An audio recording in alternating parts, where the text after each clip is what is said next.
오늘은 제목이 악인에게 파멸과 고생만 있다. 터가 무너지면 의인이 무엇을 하랴 라는 제목으로 함께 하겠습니다. 10번까지 있습니다. 네, 한번 보도록 하겠습니다. 자, 로마서를 좀 계속 나누고 있었잖아요. 그래서 로마서가 좀 쉽지 않은 말씀이긴 하지만 로마서도 그래요. 또 헷갈리는 것도 많지만 또 그만큼 재미도 많이 있어요. 네, 왜냐면 저 깊은 또 내용들이 있으니까. 자, 이렇게 한번 보시면요. 자, 그러나 나의 거짓말로 하나님의 참되심이 더 풍성하여 그의 영광이 되었다면 어찌 내가 죄인처럼 심판을 받으리요. 이렇게 얘기를 하는 거죠. 그리고 또는 그러면서 이거부터 한번 생각을 해볼게요. 자, 어떤 사람이 이런 얘기를 하는 거죠. 너무나 예를 들어서 이 사람이 거짓말을 하고 사기를 치고 도둑질을 했어요. 그러니까 이 사람이 뭐 재판을 받고 감옥에 가요. 그걸로 인해서 우리가 뭘 느끼냐? 야, 사람이 그 거짓말을 하는 거, 이게 결국 하나님께서 드러나게 하시는구나. 하나님은 살아계시는구나.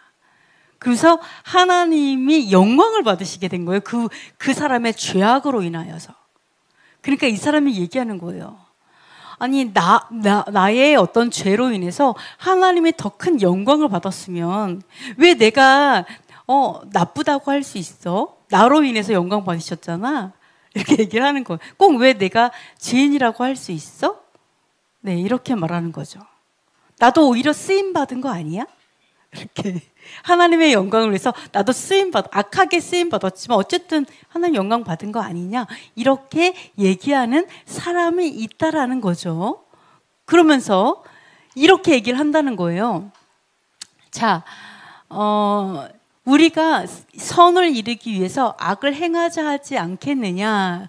자, 사도 바울이 그런 얘기를 하죠. 우리가 죄를 많이 지었으니까 그걸로 너무 많은 죄를 지었더니 하나님께서 우리를 뭐 속량하시고 또는 뭐 용서해 주시고 하면서 하나님의 큰 은혜를 누리게 되잖아요. 그러니까 그거에 대해서 이야기를 하니까 어떤 사람 뭐라고 하냐면 그런 큰 은혜를 위해서 우리가 오히려 더 큰 죄를 짓는 게 낫지 않냐 이렇게 말을 한다는 거죠. 큰 은혜를 누리기 위해서 더 큰 죄를 짓는 거. 이런 얘기 좀 들어보셨나요? 네. 이런 이야기는 저는 되게 흔하게 들어봤어요. 예를 들어서 청년들에게 목사님들이 어떻게 조언하냐. 그냥, 그 청년들에게, 너가 죄를 지어도 돼. 그래서 하나님께서 더 큰 은혜를 경험하게 될 거야. 뭐 이런 식으로 그냥 죄를 지어도 이렇게 이제 말을 한다라는 것을 저희가 좀 들어봤었는데 사실은 이런 것들은 굉장히 말이 안 되는 거죠. 네. 내가 만약에 죄악으로 인해서 하나님이 더 큰 영광을 받으니까 오히려 내가 죄인이 아니고 하나님의 영광을 드러낸 사람 아니냐. 이렇게 말하는 이런 사람이 의외로 좀 있습니다.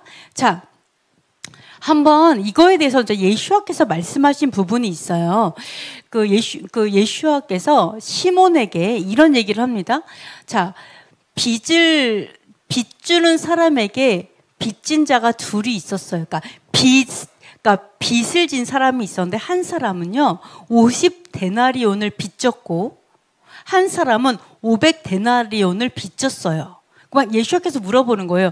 누가 더 그러니까 빚을 탕감해 줬어요. 누가 더 탕감해 준 사람을 사랑하겠느냐? 누가 더 감사하게 생각하겠느냐? 이렇게 물어봤어요. 근데 하나 더 물어볼게요. 500데나리온이 요즘 시세로는 얼마 정도 할까요? 네, 얼마 정도 할 것 같아요? 5,000원. 아유, 5,000원 탕감해주는. 5,000원. 300억? 50억? 여러분 빚 많이 지고 사시는군요. 억 단위로 따. 자, 우리가 보면은요, 그 성경에 보면 하루 일당 일을 하고 한 데나리온을 받는 얘기가 나오죠. 그래서 원래 데나리온은요, 하루 일당 값을 거의 한 데나리온으로 치거든요. 성경에서 이렇게 말씀으로 보면은. 그러면 우리가 뭐 보통 그 전문직이다 그러면 하루 일당이 20만 원이 될 수도 있고, 또는 그냥 어떤 사람, 우리 최저임금으로 보면 하루 일당 한 8만 원 정도 이렇게 보고 있어요. 그러니까 좀 적당히 한 10만 원으로 칠게요. 계산하기 쉽게. 하루 일당 10만 원. 그러면 요즘 시세로 보면 한 데나리온이 10만 원이라고 볼게요. 그러면 50데나리온을 빚지면 얼마 빚진 거죠? 그렇죠. 500만 원을 빚진 거죠. 500만 원. 그러면 500데나리온을 빚진 사람은 얼마 빚진 거죠? 5천만 원을 빚진 거죠. 이제 쉽게 말하자면. 자, 그럼 여러분 생각해 볼게요. 어떤 그 5천만 원을 탕감받은 사람하고 500만 원을 탕감받은 사람이 있어요. 누가 더 그 사랑하고 감사해야 할까요? 당연히 5천만 원의 큰 돈을 탕감받을수록, 좀 더 크게 한다면 뭐 5억을 탕감받았다. 그럼 뭐 어마어마하죠. 그러니까 이건 무엇을 얘기하는 거냐면 이렇게 얘기하는 거죠. 그 여기서 보면은 사함을 받은 일이 적은 자는 적게 사랑하고 많은 죄가 사하심을 받았으면 더 많이 사랑하게 된다. 이게 그 원리다라고 얘기하시는 거죠. 예수님께서. 그래서 여기서 보면은 이런 얘기하는 거죠. 그 여자가 이제 막 갑자기 머리를 막 풀어 헤치고 막 울면서 예수와의 발을 닦으면서 눈물로 발을 닦았죠. 그러니까 예수님께서 뭐라고 하냐면, 자, 이 여자를 보느냐? 내가 너의 집에 들어올 때 너는 내게 발 씻을 물도 주지 아니하였으되 이 여자는 눈물로 내 발을 적시고 그 머리털로 닦았으며 너는 내게 입 맞추지도 아니하였으되 그는 내가 들어올 때부터 내 발에 입 맞추기를 그치지 아니하였으며 너는 내 머리에 감람류도 붓지 아니하였으되 그는 향유를 내 발에 부었느니라. 이렇게 말씀하시고 있죠. 그러니까 그 시몬 같은 경우는 이 여자가 어떤 여잔지, 어떻게 인생을 살아왔는지, 얼마나 그 인생이 정말 추악하고 더럽고 누구나 손가락질하는 그런 인생을 살아온 거 안다면 예수와께서 저렇게 아무렇지도 않게 그 여자에게 발을 내주고 가만히 있나? 기뻐하면서 심지어 그 여인을, 그거에 대해서 되게 이상한데?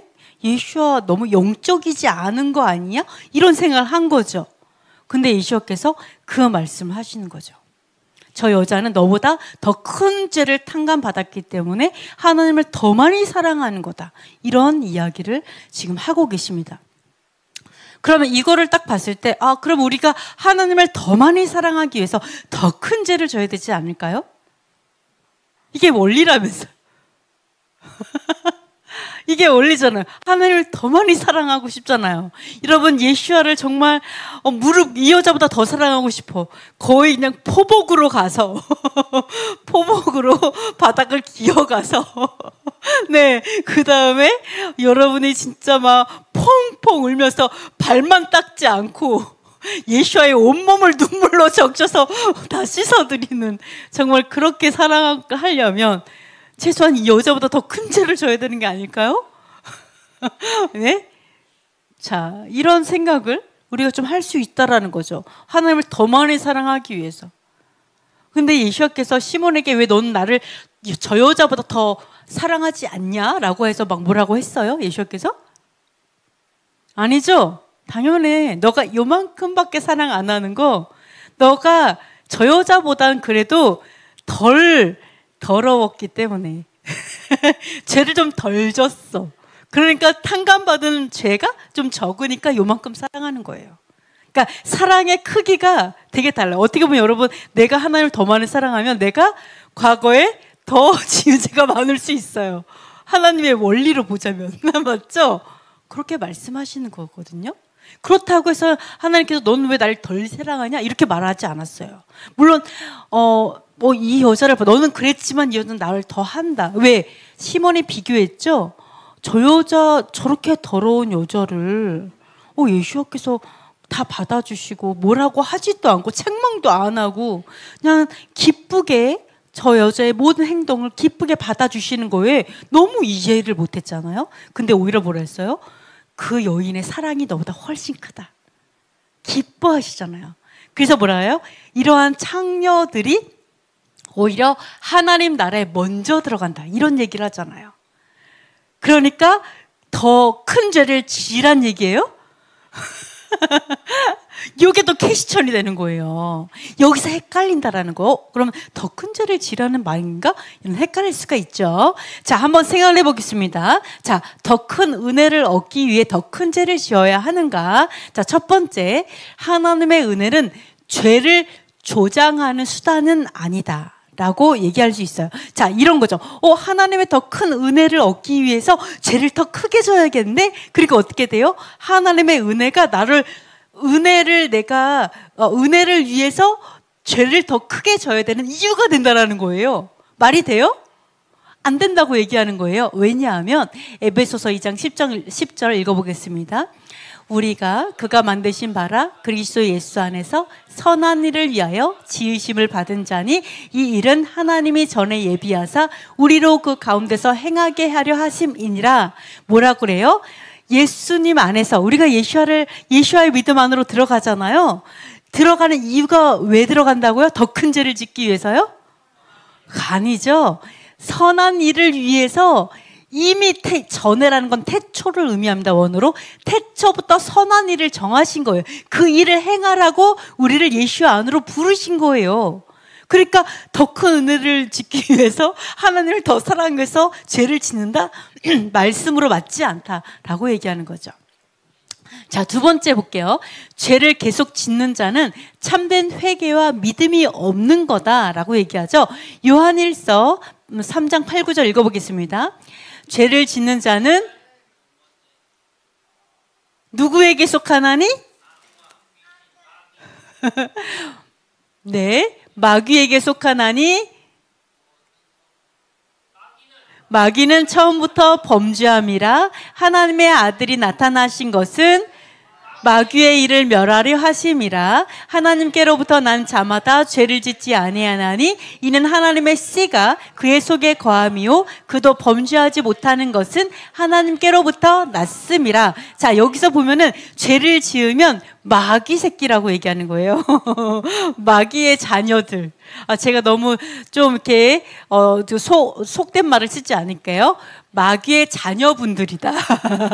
이렇게 얘기를 하는 거예요. 죄를 지으면. 그러니까 우리가 예수 안으로 들어간 다음에 내가 예수님을 더 사랑하기 위해서 죄를 더 많이 져야겠다. 이 생각 자체가 무슨 생각이라고요? 상당히 마귀적인 생각이다. 이렇게 생각할 수가 있어요. 왜요? 죄는 마귀의 일이니까. 예수께서 이 땅에 오신 것은 마귀의 일을 멸하기 위함이니까. 잘못하면 내가 죄를 더 지으겠다 그러면은 마귀의 일을 멸할 때 나도 같이 멸망한다. 이렇게 생각할 수가 있죠. 그런 거. 그래서 성경적이지 않은 생각이다라고 보실 수가 있습니다. 그래서 참된 회개와 은혜를 경험한 자는 죄를 반복하고 즐기지 않죠. 진짜 회개한 자는 이런 것들 볼 수가 있습니다. 그래서 이스라엘의 유대인의 시두르 책에 보면 뭐가 나오냐면 계속해서 똑같은 죄를 짓는 자는요 회개하지 말라 그래요. 어차피 회개해도 하나님이 용서해 주지 않는다. 왜? 맨날 같은 죄를 지니까 이렇게 가르칩니다. 그래서 그건 맞는 말이에요. 그래서 그건 회개가 아니다 보실 수가 있습니다. 세 번째, 죄를 미워해야 주님을 진정 사랑하는 거죠. 요한복음 14장 15절 읽어볼게요. 너희가 나를 사랑하면 나의 계명을 지키리라. 사랑엔 거짓이 없나니 악을 미워하고 선에 속하라. 아멘. 자, 뭐라고 얘기하냐면 하나님을 사랑하면 하나님의 명령을 준행하는 건 당연하죠. 물론 하나님의 명령이 모든 명령이 이렇게 있어요. 우리가 인생을 살아가면서 처음부터 모든 명령을 싹 다 준행하면서 살기는 어렵죠. 어떻게 돼요? 자라가야 돼요. 네, 자라가면서 언젠가 온전함으로 나아가는 거죠. 근데 뭐는 정확하게 맞아요? 하나님을 사랑하면 하나님 말 듣는 건 너무 당연하죠. 하나님이 이렇게 살아라, 우리 인생을 살면서 이렇게 준행하고 지키고 살아가라, 이렇게 말을 하셨으면 당연해요. 너희가 나를 사랑하면 나의 계명을 지키라. 네, 계명, 명령을 지키라. 여호와의 명령이 있고 예수와의 명령이 있죠. 예수와의 명령은 무슨 명령이에요? 여호와의 계명과 달라요? 네, 똑같죠. 예수와의 계명은 바로 여호와 하나님의 계명을 목숨 바쳐 지켜라. 이게 예수와의 명령이에요. 예, 여호와의 명령과 예수와 명령 같습니다. 그래서 예수와께서 말씀하신 그의 명령은 진짜로 행하라는 거죠. 정말로 이웃을 진짜 사랑해. 말씀으로만 있지 말고 그게 삶으로 나타나게 살아내라라는 게 예수와의 계명이죠. 이게 그래서 죄를 미워하는 게 하나님을 진정 사랑하는 거죠. 네, 그러니까 은혜를 입기 위해서, 하나님을 사랑하기 위해서 죄를 더 짓는다? 말이 안 된다. 논리적이지 않다, 성경적이지 않다라는 걸 알 수가 있습니다. 그래서 죄가 많아질수록 사랑이 커지는 게 아니죠. 그죠? 사랑이 커질수록 죄를 더 미워하는 게 맞는 거죠. 자, 죄를 많이 지으면 은혜가 더 많고 예수와를 더 사랑하게 된다? 아니죠. 아니죠. 은혜는 죄를 더 짓기 위한 핑계가 아니죠. 이렇게 적용하는 사람 굉장히 많습니다. 생각보다. 너무 많아요. 그래서 어떻게 해요? 교회 와서 맨날 펑펑 울면서 회개하면 믿음 좋다고 얘기하죠. 이거 엄청 잘못된 생각입니다. 자, 예수와께서 말씀하신 더 큰 죄를 탕감받았을 때 예수와를 더 사랑하게 된다. 이거는요, 예수와를 내가 알지 못하고 믿음으로 들어가기 전에 내가 전의 삶이었던 거죠. 근데 예수와를 만났어요. 그랬을 때 내가 죄를 탕감받는 그 시점을 말하는 거죠. 근데 예수와의 믿음 안으로 들어간 다음은 어떻게 돼요? 죄는 십자가에 못 박고 새 사람으로 살아야죠. 네, 그 시점을 이야기한다는 것을 기억하셔서, 자, 다시 돌아가서 예수님, 내가 더 큰 죄를 짓고 돌아올게요. 이거는 절대 맞지 않다라는 것을 여러분이 기억하셨으면 좋겠습니다. 자, 네 번째. 자, 모두 죄 아래 있고 의인은 없다. 저 로마서에 보시면요, 이런 말이 나옵니다. 그러면 어떠하냐? 우리가 나냐? 그러면서 유대인이나 헬라인이나 다 죄 아래에 있다고 우리가 이미 선언했다. 기록된 바 의인은 하나도 없다. 이런 이야기를 합니다. 의인은 하나도 없다. 모두가 죄 아래에 있다. 우리가 모두 죄 아래에 있다. 우리는 어느 누구도 의인이 없다. 뭐 이런 말씀을 하는데, 이것 때문에 뭐라고 말하냐면, 사람들이 어차피 모든 사람은 율법을 완벽하게 준행할 수 없다. 그러니까 우리는 율법을 준행해서 구원받는 것이 아니라 믿음으로, 예수와께서 죽으셨고 예수와를 믿는 믿음으로 구원받는다. 이렇게 해석을 많이들 합니다. 네, 그렇게 해석을 해요. 자, 하나 말씀을 드리면, 자, 유대인이나 헬라인이나 다 죄 아래 있다. 이 당시에 그러니까 그 성경에 의인이 있어요, 없어요? 성경에 의인이 있긴 하죠. 노아도 의인이었죠. 스가랴도 의인이었죠. 요셉과 마리아도 당시 의인이었다고 얘기하죠. 네, 욥은 당대의 의인이었다, 뭐 이런 얘기하고, 아브라함도 의인이었어요. 자, 성경에 의인이 있어요. 근데 여러분, 우리가 꼭 기억해야 될 게 뭐냐면요, 하나님께서 우리에게 완벽한 의로움을 요구하지 않으세요.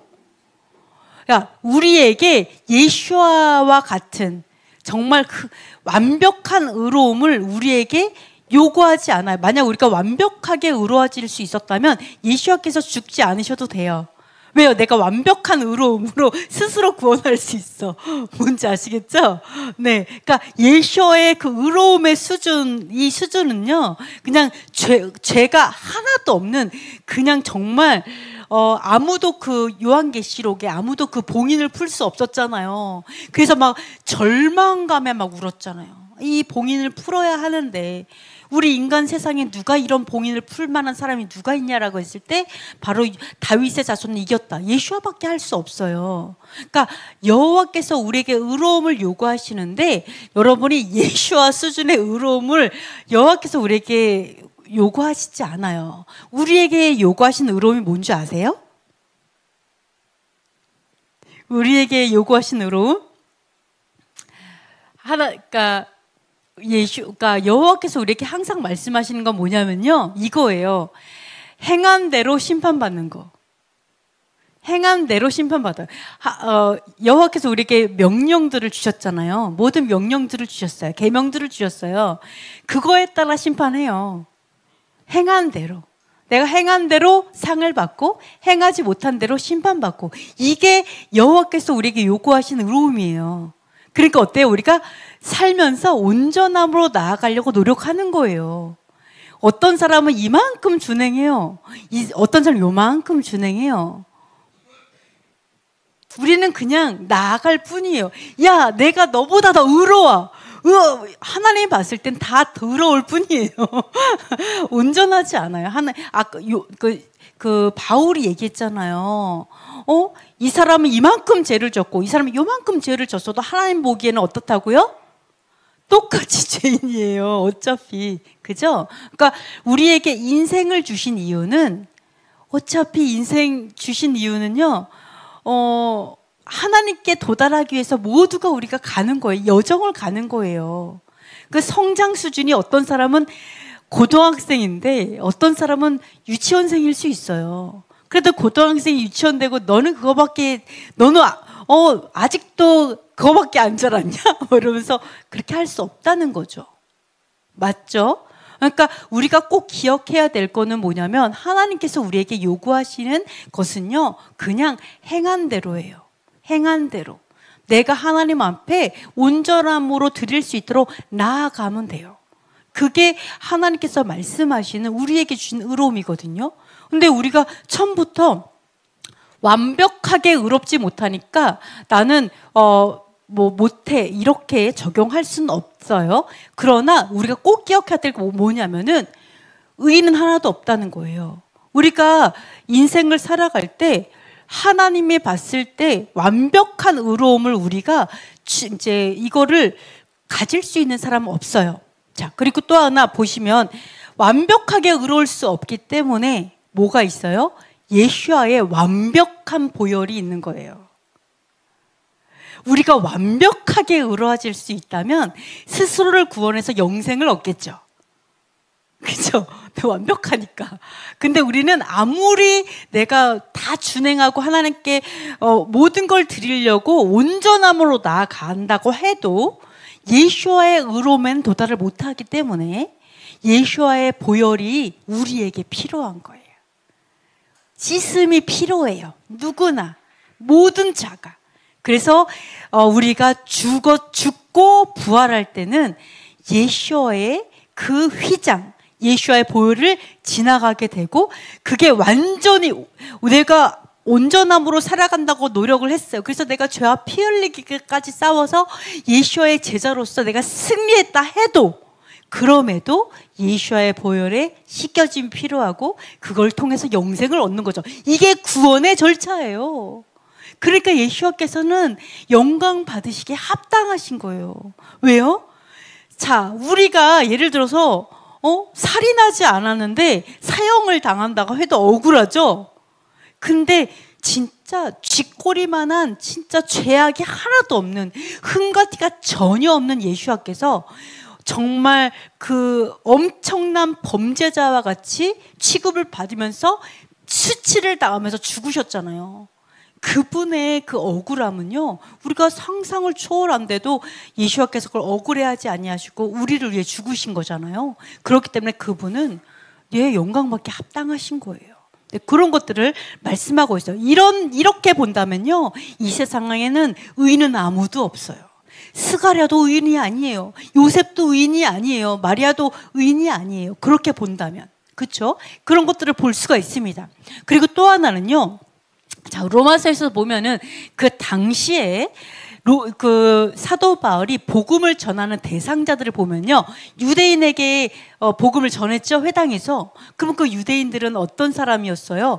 사두개인들이나 대부분 바리새인들, 그죠? 율법을 행한다고 하는 바리새인들이었어요. 근데 그때 사두개인들과 바리새인들이 어땠어요? 전통주의자였어요. 너무나 지금까지 그 조상들이 가르쳤던, 또는 뭐 시내산에서 내려왔던 미드라시라든지 탈무드라든지 구전 토라에 너무 익숙해갖고 계명보다 오히려 구전 토라를 더 준행했어요. 그래가지고 그 그릇을 씻거나 어떤 것을 씻는데 더 열중한 나머지 계명을 지키지 않았죠. 그래서 뭐라고 했어요? 너희는 사람의 전통을 지키기 위해 하나님의 계명을 잘도 버리는 도다. 이렇게 책망하셨잖아요. 그래서 너희 아비는 마귀라. 예수님께서 그렇게 책망을 하셨어요. 자, 그런 대상자들이에요. 사도 바울이 회당에서 가르치는 자들은요, 주로 율법을 준행한다고 하면서도 율법이 아니라 전통이었고, 근데 전통으로 치우쳐 있었고, 그리고 예수님께서 마귀의 자녀라고 말했던, 어떻게 보면은 위선자, 네, 말씀이 있으면서 위선을 행했던 그런 자들이 유대인들이었어요. 그 당시에. 생각을 해보세요. 나라가 무너졌으니 그 나라의 죄악이 얼마나 컸겠어요. 그죠? 오죽하면 나라가 무너지고 2000년 동안 흩어졌겠어요? 그 당시를 생각해 보세요. 얼마나 범죄가 만연했겠어요? 그래서 그런 상태였고, 또 이방인은 어땠어요? 이방인은 율법은 하나님에 대해서 가르쳐 주죠. 하나님 무엇을 좋아하시고 무엇을 금하시는지 하나님에 대한 지식이에요. 율법은 하나님에 대한 지식의 말씀이에요. 그건 몰라, 이방인들이요. 뭐만 알아요? 예수님께서 메시아로 오셔서 우리를 위해 죽으셨대. 이거밖에 몰라. 이거 믿음 갖고 딱 들어왔어요. 그러니까 지식이 없는 거죠. 그러니까 뭐와 섞여요? 자기의 어떻게 보면은 뭐라 그러죠? 무속신앙이 섞인, 예수와를 믿는데 무속신앙이 너무 섞여서 뭐라고 해요? 너희 율법을 지키기 전에, 아직 율법 잘 몰라, 이제 계속 배우고 있으니까, 야, 우선은 4가지 먼저 너희가 금하는 것부터 시작해라. 피를 먹지 마라. 피까지 마셨다는 거예요, 이방인들이. 뭔지 아시겠죠? 피를 먹지 마, 목매어 죽인 거 먹지 마, 음행하지 마, 이런 거. 네, 너무나 그 이방신 섬기는 사람들 되게 음란하죠? 그죠? 되게 그렇잖아요. 그래서 이런 것들을 멈추게 하는 것부터 시작하잖아요. 그래서 이런 것을 봤을 때 사도 바울이 말하고 싶었던 건 그거예요. 유대인에게 너희가 율법이 있다고 말한다 해도, 그래도 그 율법이 있어요. 율법 지킨다라고 생각하니까 자기가 의인이라고 생각하는 거예요. 난 의인이야. 난 그래도 율법 지키는데 의인이야. 이렇게 생각하는 거죠. 그러니까 사도 바울이 그 얘기를 하는 거예요.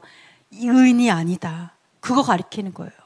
하나님 앞에 의인은 없다. 너네 의인이라고 생각하지, 말씀을 계속 지키면 생각했었고, 종교 생활을 하고, 열심히 회당 다니고, 열심히 11조 하고, 막 엄청 하나님을 사랑한다고 열심을 내는데 지식이 없다고 책망했잖아요. 하나님에 대한 지식이 없이 열심만 있다, 이렇게 얘기하죠. 그리고 그 열심으로 그 하나님의 백성들, 교회를 핍박했잖아요, 유대인들이. 그러니까 그 얘기를 하는 거예요. 너희가 그렇게 열심히를 내고 하나님을 사랑한다고 하지만 너희는 결코 의인이 아니라는 걸 가리키는 거예요. 그리고 이방인들은 어떨까요? 이렇게 얘기할 수 있겠죠. 이방인들, 나 그래도 사람은 죽이지 않았는데요. 나 그래도 나 거짓말 안 하고 살았는데요. 나 그래도 남 해끼치지 않고 살았는데요. 너 도둑질 안 했는데요. 저 의인, 내가 왜 죄인이에요? 왜요? 율법을 모르니까 죄가 뭔지 몰라. 심지어 죄를 지으면서도 죄인지 모르는 거죠, 이방인들은. 그러니까 지금 예수와의 그 죄 씻음, 우리의 죄 때문에 죽었다는 걸 가리키기 위해서는 사도 바울은 그걸 가리켜야 되는 거예요. 유대인에게 너희도 의인이 아니다 라는 걸 가리켜야 했었고, 율법이 있다고 해서 지금 의인이 아니다. 그리고 이방인들, 율법이 없어서 또 의인이라고 생각해. 너희도 의인이 아니다. 결코 의인이 아니다라는 것을 가리키고 있다라는 거죠. 그러나 의인이 아니니까 우리는 의인이 될 필요가 없네. 그럼 뭐 우리 율법 안 지켜도 되네. 그 얘기를 하는 게 아니에요. 율법 안 지켜도 되네. 그 얘기를 하는 것이 아니라 우리는 원래 처음부터 다 죄인이고 하나님 앞엔 어느 누구도 의인이 아니다라는 것을 말씀한다. 이것을 좀 기억하셨으면 좋겠습니다. 자, 5번째를 보면요. 하나님께서 모든 걸 죄 아래에 가두셨는데요. 우리 갈라디아서 한번 읽어보겠습니다. 그러면 율법이 하나님의 약속들과 반대되는 것이냐? 결코 그럴 수 없느니라. 만일 능히 살게 하는 율법을 주셨더라면 의가 반드시 율법으로 말미암아 쓰리라. 그러나 성경이 모든 것을 죄 아래 가두었으니 이는 예수 그리스도를 믿음으로 말미암는 약속을 믿는 자들에게 주려 함이라. 믿음이 오기 전에 우리는 율법 아래에 매인 바 되고 계시될 믿음의 때까지 갇혔느니라. 이같이 율법이 우리를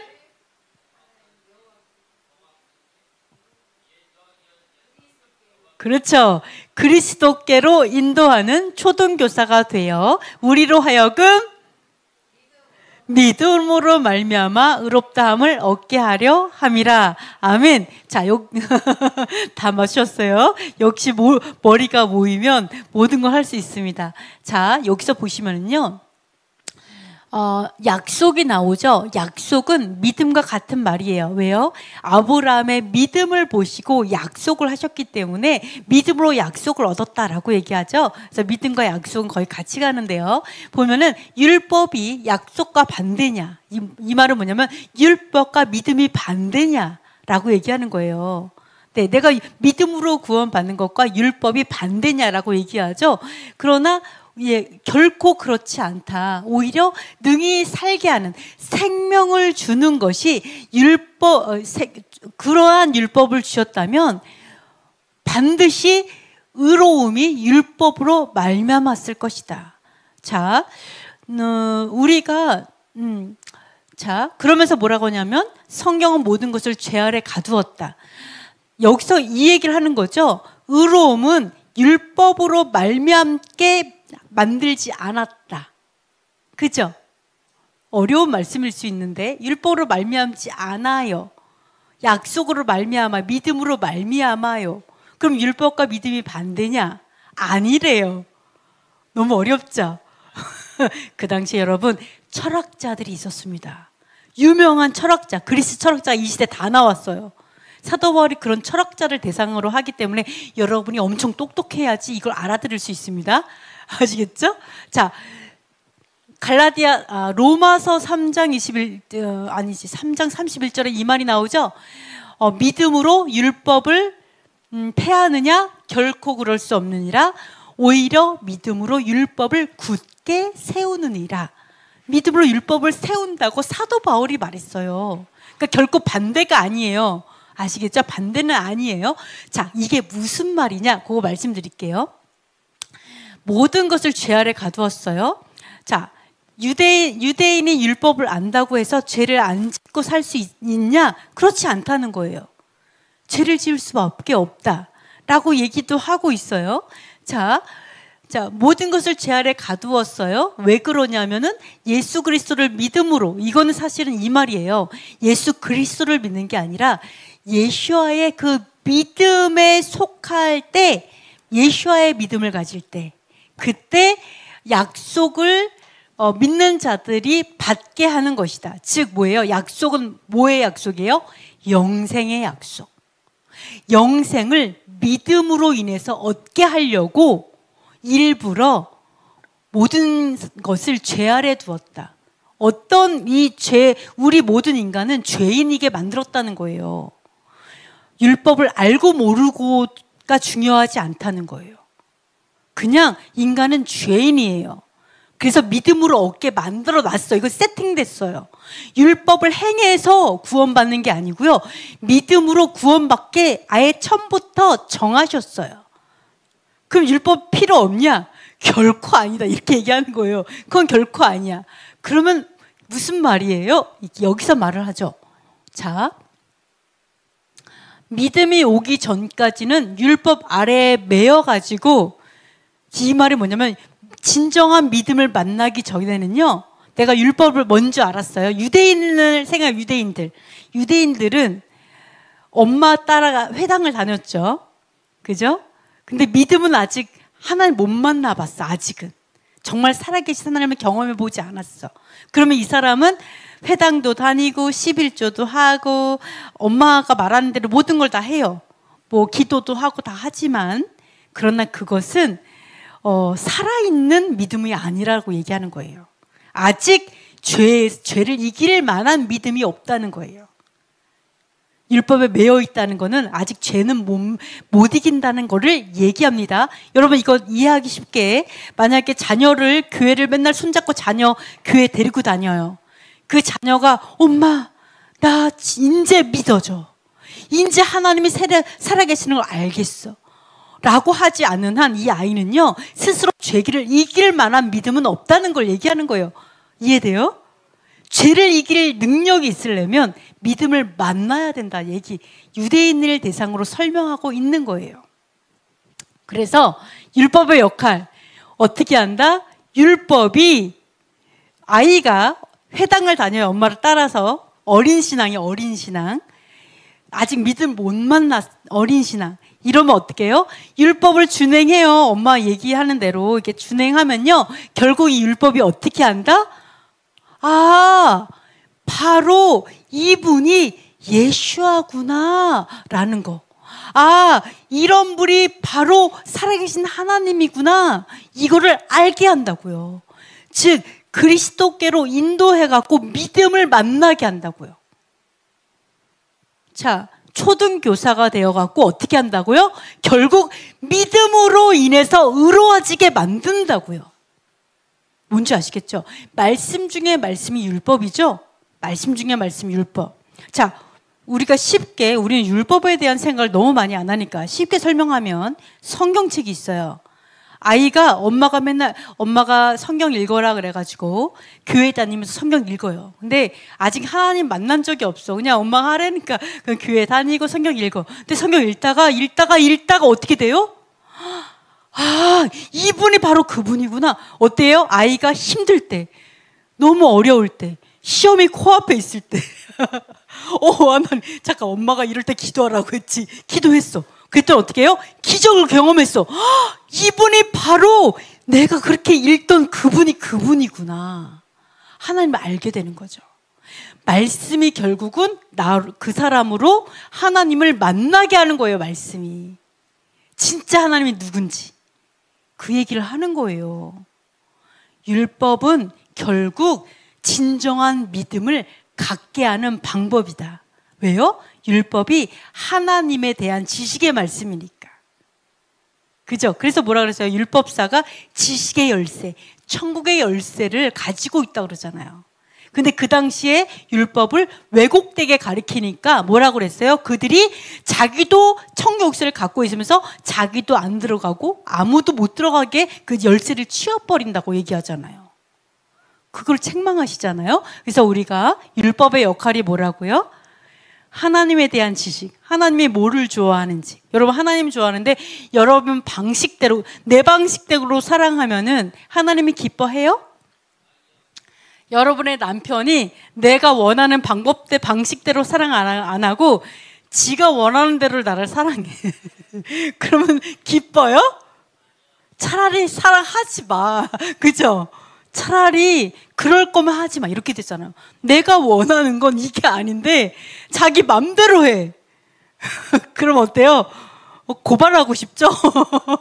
고발해버리시잖아. 딱 그거예요. 하나님에 대한 지식. 하나님을 사랑할 땐 이렇게 사랑해라. 그죠? 하나님을 사랑해야 될게요. 이웃을 사랑할 땐 이렇게 사랑해라. 이런 거잖아요.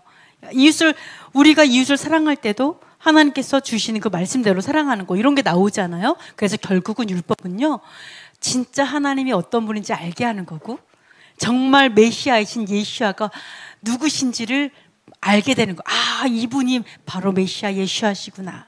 그러니까 어떻게 된다고요? 진정한 믿음을 만나게 된다고요. 진정한 믿음을 만나니까 어때요? 그 믿음으로 율법을 안 지킬까요? 그 얘기를 하는 게 아니죠. 그 믿음으로 이제는 어때요? 진정한 순종으로 들어가죠. 하나님의 말씀에 진정한 그 순종, 준행하는 자로 들어가서 어떻게 해요? 결국은 준행으로 구원받는 게 아니라 믿음으로 구원받게 한다라는 거예요.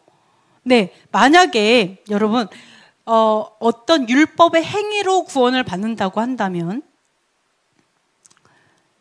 행위로 구원받는다고 한다면 이게 하나님이 육체를 보는 분이 돼요. 맞지 않아요? 행위로 구원받으면 믿음이 필요 없어요. 그죠? 율법의 행위. 내가 율법을 지켜. 쉽게 예를 들어볼게요. 교회를 다니면 구원받아. 그럼 나는 이런 얘기 들어봤어요? 나 50년 교회 다니고 50년 11조 생활했는데 돌아가실 때 부인하고 돌아가시는 분. 그리고 솔직히 나 하나님 안 믿고 또 뭐 이런 사람들 있잖아요. 장로님인데 나 솔직히 하나님 안 믿어. 막 이렇게 얘기하는 분 있죠? 교회 생활 되게 열심히 하는데. 네, 우리 장로님은, 압니다. 아멘. 할렐루야. 아멘. 네. 죄송합니다. 이것처럼요. 자, 여러분, 만약에 행위로 구원받는다 그런다면요. 딱 천국에 갔더니, 자, 우리 여기 현상 보세요. 우리 대표자가 있잖아요. 이 씨가 딱 있어요. 그랬더니 어떤 교회는 막 이 씨를 축복하고 어떤 사람들은 물러가라 구속 외치고 막 이러죠. 완전히 다르죠. 근데 둘 다 하나님께 기도하잖아요. 둘 다. 한 사람은 구속되기를 기도하고 한 사람은 축복하는 기도하잖아요. 그럼 하나님은 그 두 분의 하나님은 같을까요? 참 이상하죠? 완전히 바뀌어요. 네. 네. 지금 우리 이 세상은요, 어떻게 하고 있어요? 예슈에라는 딥스테이크하고, 그 다음에 진정한 어떤 하나님을 믿는 사람, 어떻게 보면 믿는 사람하고 전쟁하고 있잖아요. 결국 믿는 자와 믿는 자의 싸움이에요. 다 믿는다고 말해요. 그렇죠? 근데 분명한 건 양과 염소죠? 이런 것들을 봤을 때 하나님께서는 행위로, 우리 행동으로 구원을 주지 않아요. 그렇게 정하지 않았어요. 그건 육체를 보는 사람과 똑같은 거예요. 그죠? 그래서 하나님은 우리의 마음의 중심을 보는 거예요. 그래서 우리가 진짜 옳은 사람인지 아닌지, 의로운지 아닌지는 하나님만 판단할 수 있는 거예요. 진짜 하나님에 속한 자들이 그걸 알 수 있는 거죠. 이런 것들을 볼 수가 있어요. 자, 하나님이 우리를 창조하셨죠? 하나님이 우리 육체만 창조하셨을까요? 뭐를 창조하셨죠? 영혼을 창조하셨죠? 아멘. 우리가 구원받는 건 무엇이 구원받죠? 영혼이 구원받죠? 그러니까 하나님께서 우리가 구원받기에 뭐가 필요하다고요?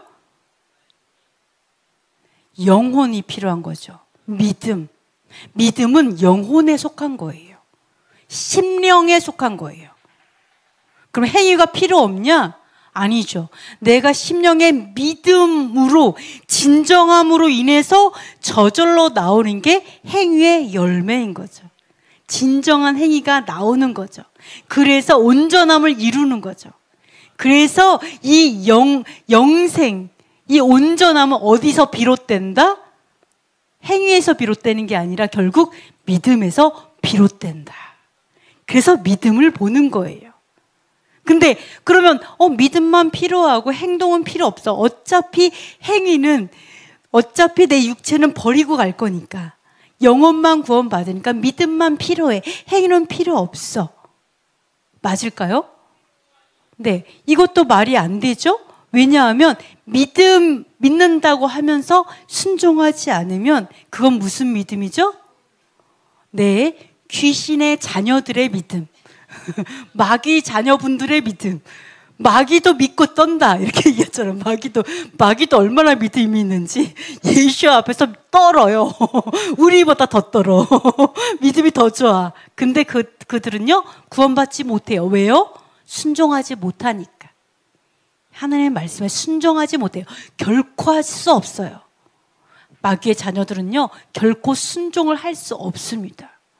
마귀의 자녀라서, 불순종의 자녀들이라서. 그래서 우리는 여기서 뭐예요? 의롭다함을 얻기 위해서 뭐가 필요해요? 율법을 통해서 진정한 믿음을 만나갖고 온전함으로 가야 돼요. 네, 그걸 말씀하고 있어요. 이방인은 어떻게 한다고요? 믿음으로 시작했어요. 온전하지 않아. 왜? 하나님에 대해 잘 몰라요. 그러니까 어때요? 믿음으로 시작해서 다시 율법이라고 하는 하나님의 그 선악에 대한 가치관이죠. 하나님의 선악에 대해서 배우고 하나님의 그 지식을 배워서 그거를 통해서 장성한 믿음의 분량으로 자라가는 거죠. 그래서 옳고 그름을 판단할 수 있는, 그래서 순종하는 믿음, 진정한 믿음으로 만들어져야지만 이제 의롭다함을 얻는다. 즉 뭐예요? 이 의롭다함을 얻는다는 건 그걸 얘기하는 거예요. 영생에 이르는 믿음, 그것을 얘기한다. 이렇게 볼 수가 있습니다. 자, 이제부터는 좀 빨리 나갈 겁니다. 자, 6번째, 믿음을 만나지 못한 자들을 좀 보도록 하겠습니다. 진정한 믿음을 만난 자들은 그렇지 않아요. 그러나 유대인도 마찬가지예요. 율법이 있어요. 우리 율법 있죠. 율법이 있고 토라를 안다고 해도 내가 하나님을 신뢰하지 않으면, 내가 말씀 알아요. 토라의 말씀 알아. 순종하는 이런 거 있어. 좀 이렇게 순종도 해. 근데 하나님을 진정으로 신뢰하지 않으면 뭐와 똑같냐? 하나님을 없다고 말하는 사람이랑 똑같아요. 하나님을 신뢰하지 않으면. 그래서 믿음에서 비롯돼야 돼요. 우리의 순종도. 이방인도 마찬가지예요. 그죠? 그래서 믿음에서 비롯돼야 되는데 믿음을 만나지 못한 자들은 이렇습니다. 아까 뭐라고 했냐면 깨닫는 자도 없고 하나님을 찾는 자도 없고, 자, 다 치우쳐 무익하게 되고 선을 행하는 자가 없고 하나도 없고, 목구멍은 열린 무덤이고 맨날 거짓말만 하고 입술에서 독사의 독이 나오고 저주와 악독이 가득하고 피 흘리는데 빠르다. 피 흘리게 하는데 발 빠르게 움직여.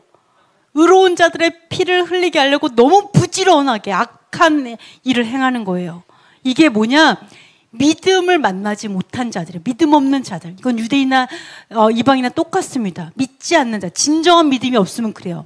이방인도요, 하나님에 대한 진정한 지식이 없으면 그 믿음이 온전하지 않죠.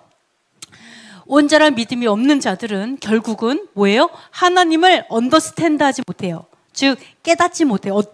하나님이 진짜 어떤 분인지 알지 못한다는 거예요. 네, 그러니까 결국 뭐예요? 독사의 독이 입에 있는 거예요. 즉 마귀에게 내 입이 저주를 쏟아내는 거예요. 내가 하나님을 알지 못하면. 네, 그리고 또 알지 못하기 때문에 하나님 귀한 걸 모르니까 또 찾지도 않아요. 자, 그 다음에 out of the way죠. 자, 다 치우쳤어요. 하나님께서 말씀하시는 이렇게 살아라 라고 하는 어떤 길이 있어요. 이거를 법도라고 하죠. 법도. 이 하나님의 법도대로 살아가야 돼요. 근데 내가 하나님을 알지 못해. 지식이 없어. 그러니까 어때요? 치우치는 거예요. 자로나 우로나 치우치게 되는 이런 사람을 얘기하죠. 자, 믿음을 만나지 못한 자들, 결국 목구멍은 열린 무덤이에요. 이들의 입에 들어가면 이들은 막 삼켜 사람들을 잡아먹는 자들인 거죠. 결국 입으로. 자, 거짓말하고, 그죠? 저주와 악독이 가득하고 독사의 독이 있고 이런 것도 얘기하고. 자, 또 하나 있죠. 이러한 현상들, 그러니까 믿는 자라고 하는데도 왜 저들이 저렇게 거짓말을 아무렇지도 않게 하고 입으로 사람들을 죽이는지 좀 알 수 있어야 돼요. 네, 진정한 믿음을 우리가 만나야 됩니다. 시편에 이런 얘기를 합니다. 자, 한번 읽어볼게요. 내가 여호와께, 오, 대단해요, 우리 다은이. 멋져요. 여호와께 피하였거늘 너희가 내 영혼에게 새같이 내 산으로 도망하라 함은 어찌함인가. 자, 여기 한번 볼게요. 의인이 있어요. 의인이 있는데 의인이 여호와께 피한 거예요. 왜냐하면 파운데이션, 그 의인이 서 있는 그 기초가 다 무너졌어요. 왜? 악인들이 너무 만연해서.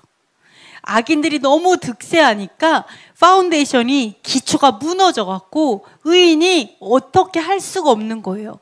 그러니까 어때요? 도망했어요. 어디로? 여호와께로 피하였어요. 여기서는 여호와의 날개 아래로 피했다. 이렇게 또 원어에도 나옵니다. 자, 피하였어요. 근데 뭐라고 얘기하냐면 이렇게 말하는 거예요.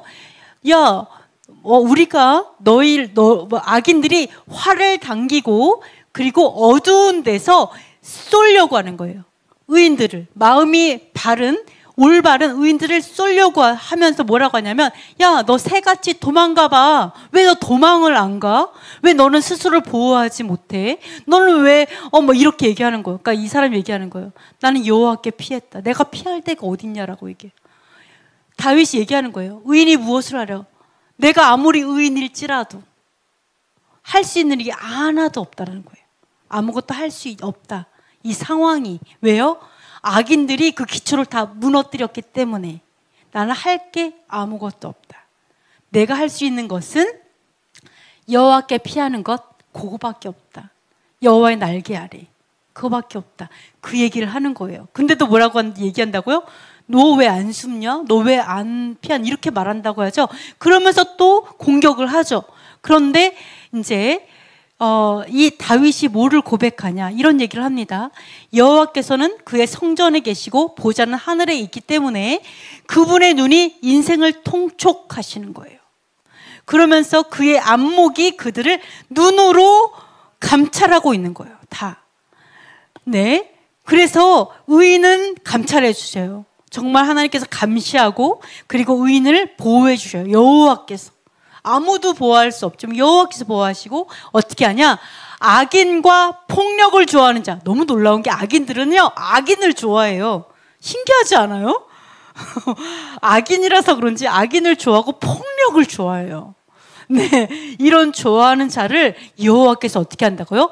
마음으로 미워하시는 거예요. 그들을 미워하시는 거예요. 그래서 어떻게 하냐? 악인에게 그물을 던져요. 여호와께서. 자, 의인은 할 수 있는 게 아무것도 없지만 여호와께서 어떻게 한다? 그때 일하신다. 자, 악인들 어떻게 생각할까요? 하하하, 너 할 수 있는 거 있어? 하나도 없지? 아무것도 없지? 도망도 못 가지? 너 기초가 하나도 없, 너 도와줄 사람 아무도 없지? 얼레리 꼴레리, 넌 죽는 거밖에 없지? 뭐 이러고 있는 거죠. 나 이러고 있는데 여호와께서 뭐라고 한다고요? 웃기지 마. 이런 거 웃기지 마. 내가 다 보고 있거든. 여호와께서 내 편이시라. 이렇게 말씀하시는 거죠. 여호와께서 뭐라고 해요? 악인에게 그물을 던지고 불과 유황과 태우는 바람을 보내셔서 그들의 몫이 되게 하실 것이다. 아멘. 너무 놀랍지 않습니까? 살아계신 여호와께서 갚으신다라는 것을 말씀하시는 거예요. 네, 그래서 여호와는 의로우사 의로운 일을 좋아하시나니 정직한 자는 그의 얼굴을 배우리로다 이렇게 얘기합니다. 그래서 의인의 터가 무너져서 아무것도 할 수 없을지라도 지금은 여호와께서 일하실 때다. 다윗이 고백한 것처럼 여호와께서 일하실 거고 악인들은 불과 유황과 태우는 바람에 그들이 망할 것이다. 이것이 다윗의 고백입니다. 아멘. 네. 그래서 그들이 아무리 악인들을 서로 좋아하고 그 깡패들과 연합되어 있고 잔인한 자들 이런 자들과 같이 어깨를 나란히 해갖고 폭력을 일삼을지라도 여호와께서 그들을 한 불과 유황으로 태우신다라는 것을 기억하시면 좋겠습니다. 자. 어리석은 자들의 마음인데요. 어리석은 자들, 하나님이 없다 하도다. 자, 여러분 기억해야 될 게 어리석은 자들은 하나님이 없다라고 얘기한다 그랬죠. 지금, 자, 이것도 시편이에요. 기억해야 될 게 뭐냐면, 자, 이방인들이 하나님이 없다. 이건 당연해요. 근데 이게 문제가 뭐냐? 다윗이 말하는 악한 자들은요, 율법이 있는 자들이에요. 하나님을 믿는 사람이에요. 그러니까 그래서 유대인이나 이방인이나 이게 필요 없다라고 얘기하는 게 그거예요. 내가 아무리 토라가 있고 또는 아무리 교회를 다니고 하나님을 알고 사랑한다고 해도 진짜 신뢰하지 않으면 진짜 진짜 하나님을 신뢰하지 않으면 하나님 없다는 자와 똑같다라는 거예요. 믿음 없는 자와 똑같아요. 어리석은 자와 똑같아요. 그래서 우리는 누구를 판단할 것이 아니고요, 내가 하나님 앞에 온전하게 되기 위해서 두려워해야 될 줄 믿습니다. 자, 어리석은 자는 그의 마음에 하나님이 없다고 얘기하죠. 그래서 이런 자들은요, 부패하고 가증한 악은 행하고 선을 행하는 자가 없어요. 자, 한 사람도 없습니다.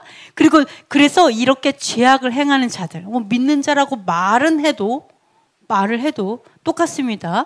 자, 이런 정말 신뢰하지 않는 자들은요, 죄악을 행하는 자들이에요. 결국 죄를 범하는 자들은 이렇게 어리석은 자이고 하나님이 없다 말하는 자와 똑같아요. 죄가 뭐죠?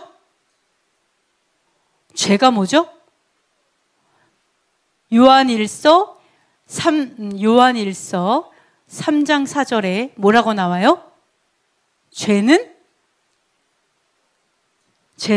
뭐라고 나오죠? 네? 범죄는 뭐라고요? 맞아요. 범죄는 요한일서 3장 4절에 보면은요, 죄는 율법을 범하는 것이라, 그게 나와요.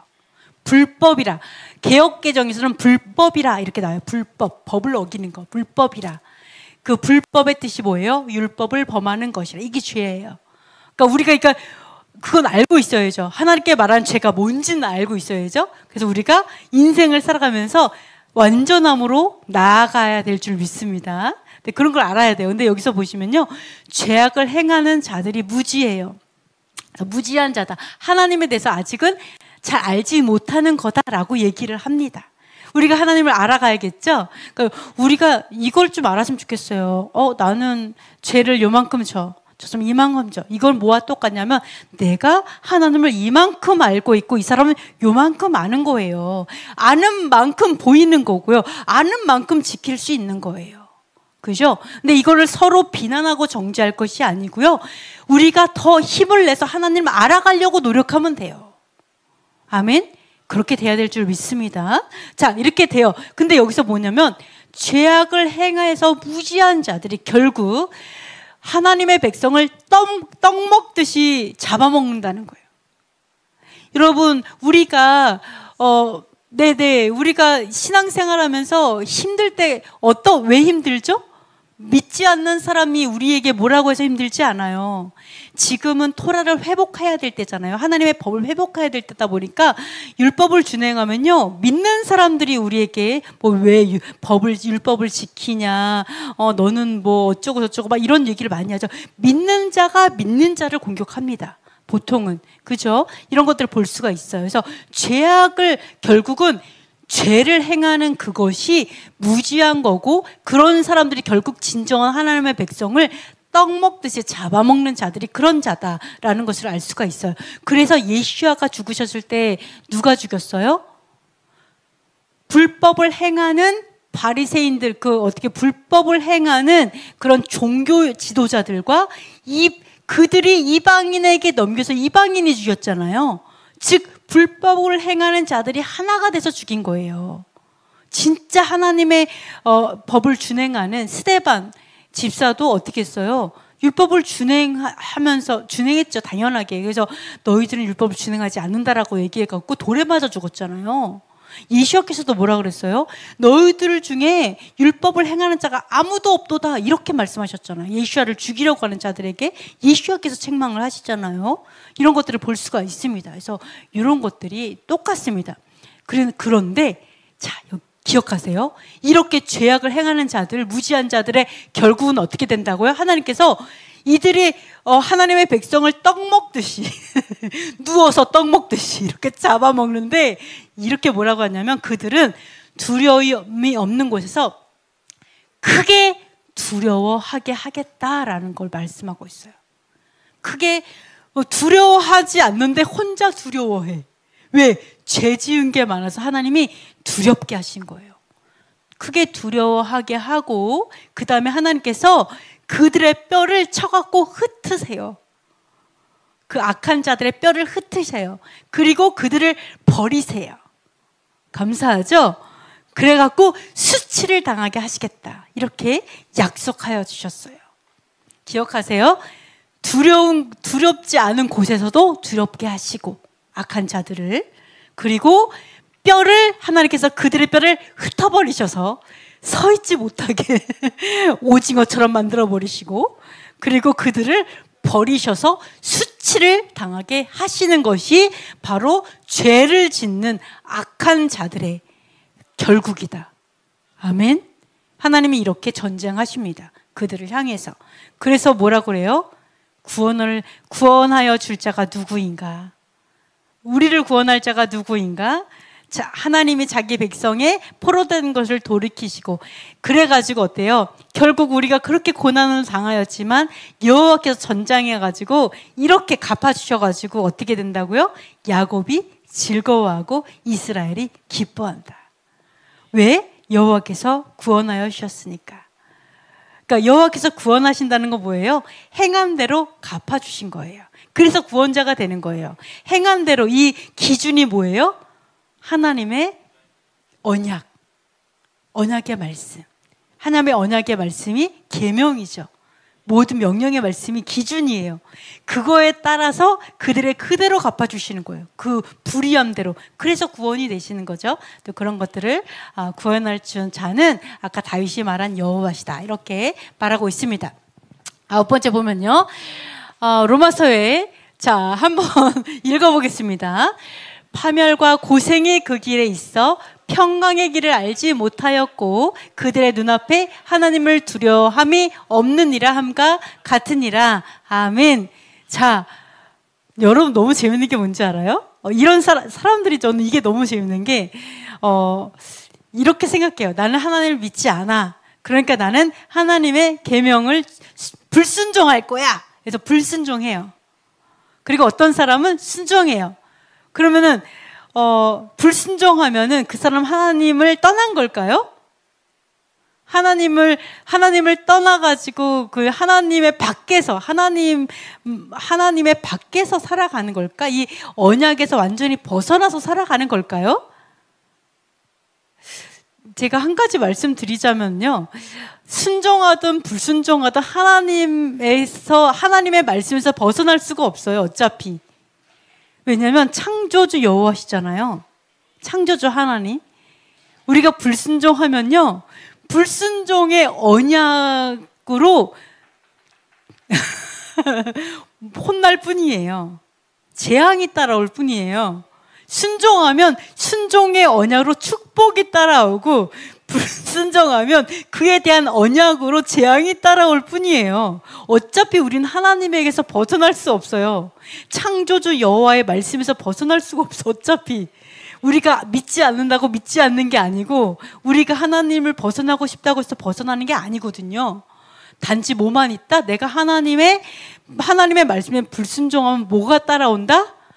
파멸이 따라온다. 왜 이렇게 인생이 고생스럽냐? 이게 따라온다라는 거죠. 고생이 따라온다.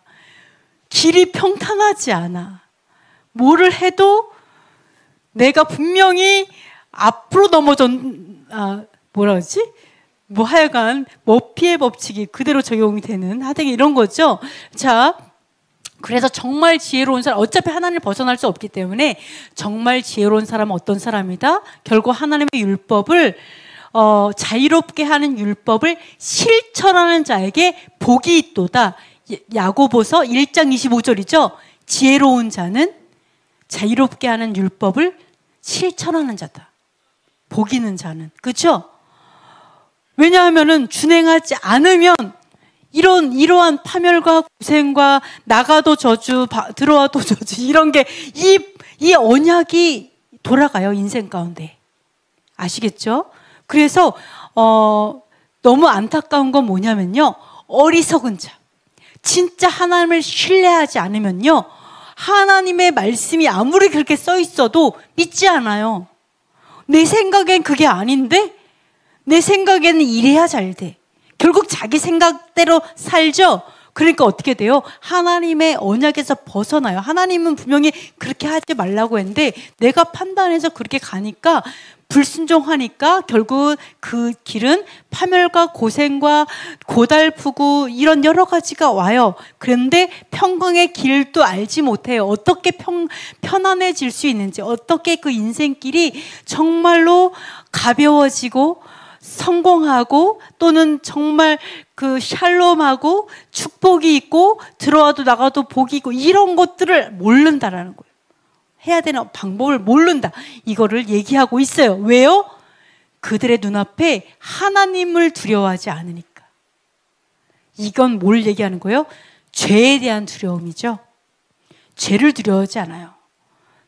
죄가 뭐라고요? 불순종. 계명을 준행하지 않는 것에 얼마나 무서운 결과가 따라오는지를 모르니까 두려워하지 않는 거예요. 그러니까 파멸이 있는 거예요. 그래서. 뭔지 아시겠죠? 그래서 이스라엘이 포로가 되었다가 딱 돌아왔어요. 성전을 짓고 있을 때 그때 뭐 어떻게 했어요?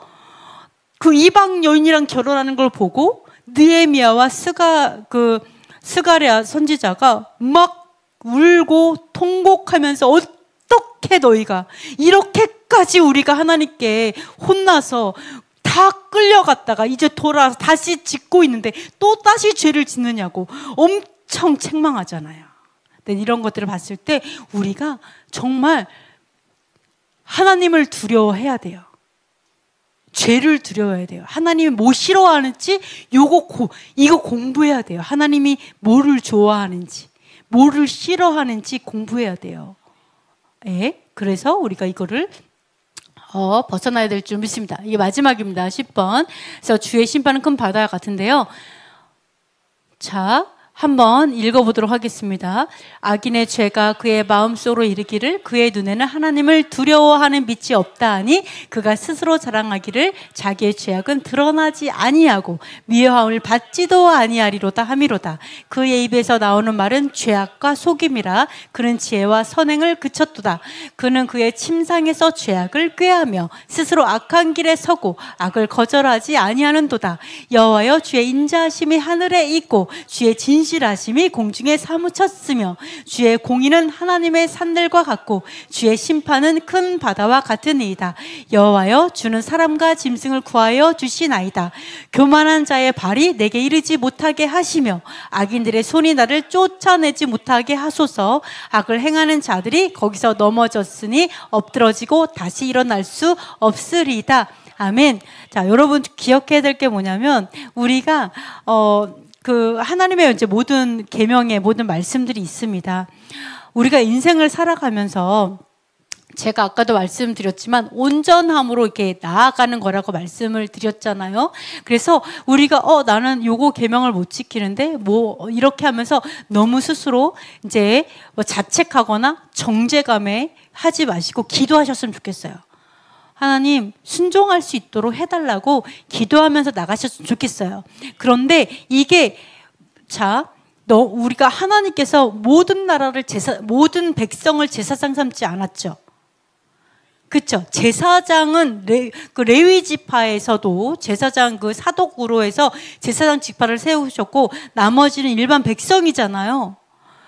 그래서 우리가 제사장에게 요구하는 하나님의 거룩하심이 있어요. 근데 제사장에게 요구하는 그 거룩하심을 우리가 성취할 때 이 백성도 편안하게 배우면서 나아갈 수 있거든요. 그래서 여러분이 내가 왕 같은 제사장이라고 생각하신다면 더욱더 거룩함으로 나아가셨으면 좋겠는데 문제는 뭐냐? 우리가 제사장으로서 거룩함을 온전히 이루지 못하면 못할수록 죄악에 무너진 자들이 나와요. 약한 자들이 무너져요. 그러면 그 무너진 자들 중에는요, 이렇게 아주 악한 열매가 일어날 수 있어요. 그래서 그 악한 자들이 어떻게 될 수 있냐? 하나님을 두려워하지 않죠? 그래서 마음속으로 이렇게 말해요. 내 죄악은 아무도 모를 거야. 아무도 내가 무슨 죄를 짓는지 모를 거야. 그리고 뭐라고 하냐면 내가 그렇게 많은 죄를 짓는데도 아무도 모르고 심지어 나를 지지할 거야. 이렇게 생각하는 거예요. 나를 다 사랑할걸? 내가 이 사람들 떡 먹듯이 다 먹어치우고 잡아먹고 심지어 제가 말하는 심지어 뭐 예를 들어서 나라를 팔아먹어도 이 사람들은 나를 사랑하는 건, 나를 지지하는 건 여전할 걸, 뭐 이런 식인 거죠. 말하자면 이렇게 말하는 거예요. 죄악이 드러나지 않고 미워함도 안 받을 걸? 이 사람이 이렇게 얘기하는 거예요. 그러면서 입에서는요 죄악된 말만 하고 거짓말만 계속하는 거예요. 거짓말만. 그 속는 거죠. 그 지혜와 선행을 그쳤어요. 그 침상에서 죄악을 깨하고 스스로 악한 길에 서서 악을 행합니다. 자, 그렇지만 하나님이 그 다음에 뭐라고 하냐면 이 의인들이 이렇게 고백해요. 하나님, 교만한 자의 발이 나에게 미치지 않게 해주세요. 이 악하고 교만한 자들이 나에게까지 미치지 않게 해주세요. 그리고 나를 쫓아내지 않게 해주세요. 이렇게 기도한다는 거예요. 의인들이 나 쫓아내지 않게 해주세요. 자, 이렇게 기도할 때 하나님께서 어떻게 말씀하시냐? 이렇게 말하는 거예요. 주의 공의는 하나님의 산들과 같고 주의 심판은 큰 바다와 같을 것이다. 심판하실 것이다 라고 하죠. 바다와 같이 심판하실 것이다. 그래서 하나님께서 구하여 주시는데 어떻게 됐냐? 악을 행하는 자는 반드시 넘어져서 엎드러져서 다시는 일어나지 못할 거다. 아멘. 너무 좋지 않아요? 여러분 축복합니다. 우리가 하나님과 완전 일체, 하나님과 내가 완전 한 마음, 생각도 같고 뜻도 같고. 네, 그래서 여러분이 여호와의 편에 서가지고요, 여호와의 신원하심을 받으시고 여호와의 날개 아래 피하였을 때 여호와께서 이렇게 일하시는 거죠. 다 심판하시고 넘어뜨리시고 엎드러뜨리시고 이렇게 되기를 축복합니다. 반드시 그렇게 될 것입니다. 그래서 이제 우리가 뭐 이렇게 눈에 보이는 어떤 샤밧이 있고 뭐 코셔가 있고 뭐 여러 가지가 있지만 우리는 하나님의 그 성령으로 정말로 사랑을 각자의 영역에서 하나님의 토라는 진정한 믿음과 진정한 사랑과 진정한 그 소망, 진리잖아요. 그래서 여러분이 우리도 우리 기독교도 마찬가지일 거예요. 하나님의 진정한 율법의 공의에서 완전히 멀지 않다고 생각합니다. 완전히 멀지 않아요. 어느 정도는 그 안에서 이루고 있다고 생각합니다. 그런데 그것을 온전함으로 계속해서 나아가게 되기를 정말로 축복합니다. 기도하고 마치겠습니다. 첫 번째, 우리 모두가 죄인임을 기억하고 겸손하게 하소서. 예수와의 믿음으로 죄와 피 흘리기까지 싸우게 하소서. 율법으로 진정한 믿음에 이르게 하시고 경건을 염습하게 하소서. 악한 자들의 결말을 두려워하고 공의의 편에 서게 하소서. 지혜로운 자가 되어 여호와의 평강의 길을 알게 하소서. 예루살렘에 샬롬을 주시고 메시아 예수와를 알게 하소서. 한국 교회 안에 반유대주의, 반율법주의, 대체신학, 헬레니즘의 진이 무너지게 하소서. 북한 전체주의 정권이 무너지고 자유복음 통일이 속히 이루어지게 하소서. 토라의 깃발을 든 교회들과 사역자들이 우후죽순처럼 일어나게 하소서. 한국의 부정선거 카르텔이 드러나 심판을 받고 공의가 세워지게 하소서. 우리 다 같이 기도하겠습니다.